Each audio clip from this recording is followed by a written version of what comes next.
Have you ever felt like your intuition only works sometimes? You get a gut feeling that's spot on, but then the next time you doubt yourself completely. In this video, I'll share the exact reasons why your intuition feels unreliable and how you can start making it consistent.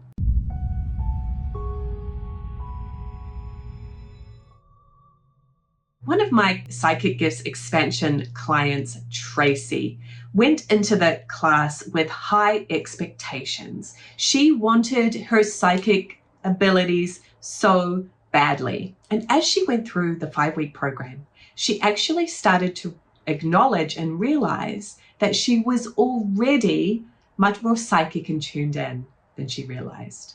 And she came away with so much confidence after that 5-week program.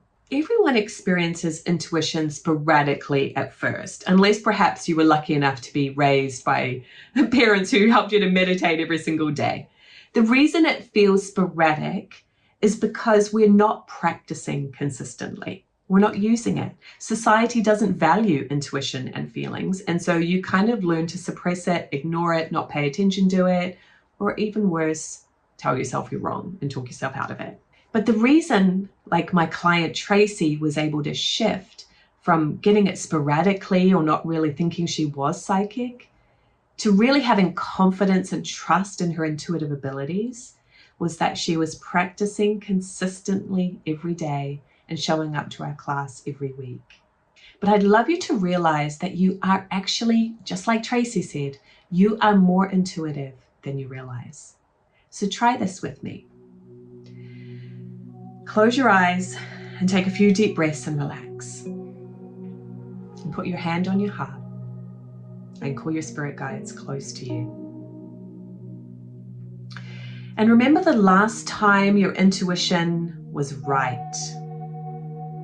What was that experience? How did you confirm your intuition was correct?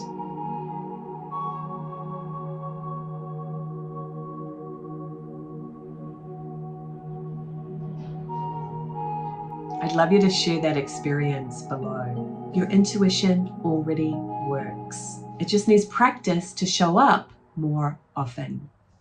When I just did that tool then, I tuned into an experience where I'd had a client who was of older years and his wife told me that he was going into the hospital, and I just had a hunch that he wasn't going to come out of that hospital.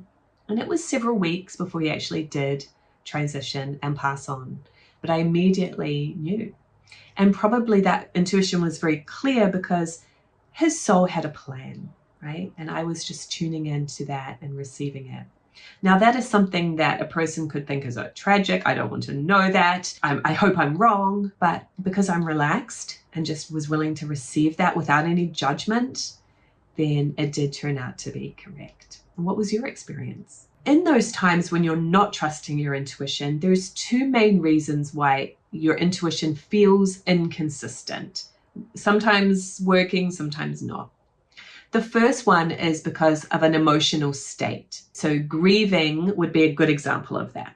It's one of the most intense emotional states that I know I've ever experienced, and I'm sure you can relate in some way in your life. If you were in a highly emotional state, whether it's grief or worry or doubt or fear, or maybe you've had a job loss and you're very anxious about your circumstances, those kind of really highly emotional times, it can be difficult to really receive and trust your intuition because your energy vibration is lowered. It's more emotional. In order for us to really be intuitive, we need to be relaxed and clear.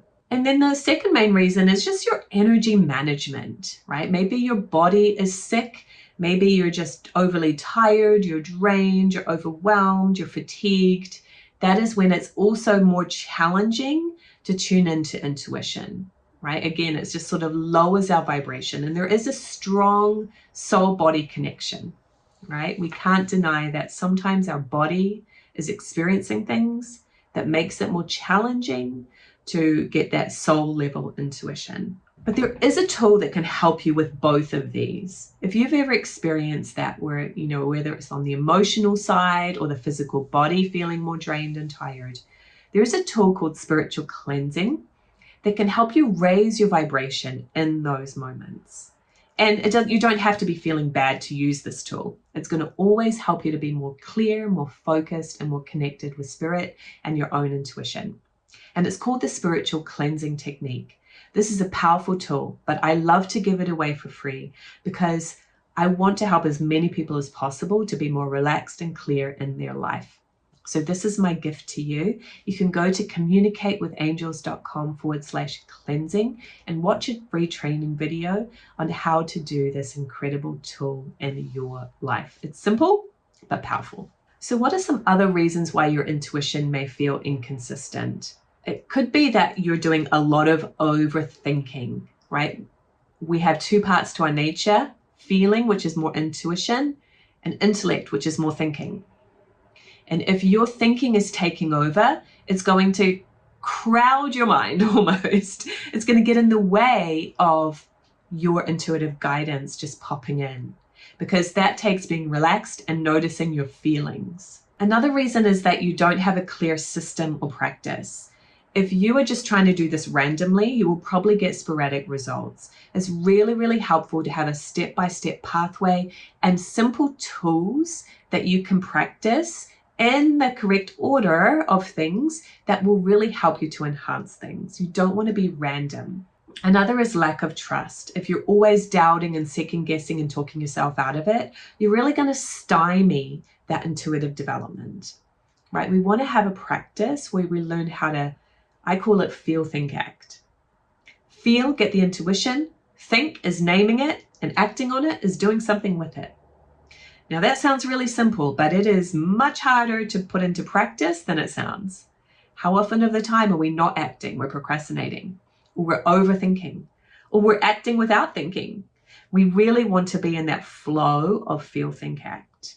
Second guessing can make you miss or even dismiss those really powerful intuitive hits.